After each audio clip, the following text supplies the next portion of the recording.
anyone saying that this summer felt hot? Well, you were certainly right. The weather station data from the University of Waterloo shows this was the hottest summer in the region in 70 years. CTV's Karis Mapp reports. Cooler temperatures are now upon us, but for the bulk of summer, many struggle to beat the heat. And now we know why. I don't think people have to be told that it was a very warm summer here in the region. In fact, it was the warmest summer since 1955. And of course, we're talking about meteorological summer, which goes for June, July, and August. The hottest summer in 70 years, and the fourth hottest summer that the E.D. Soulis weather station at the University of Waterloo has recorded since 1914.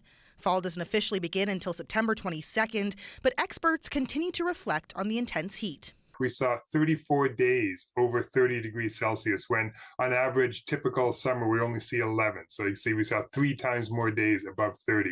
And put all that together, and it was about 1.5 degrees above the average temperature for those 3 months. The summer's high was 35 degrees on June 24th, marking the third highest reported temperature in the weather station's 25-year history.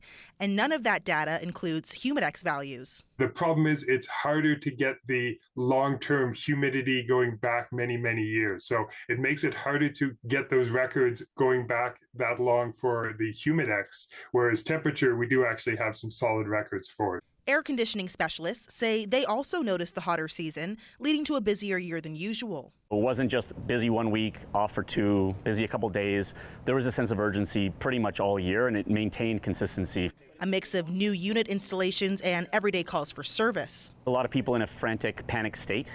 Stuff stopped working. It's 35 degrees outside. You really can't maintain comfort in your home when it's that hot.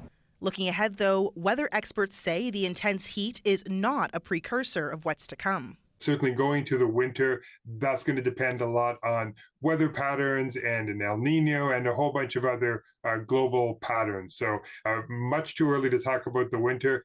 Karis Mapp, CTV News, Kitchener.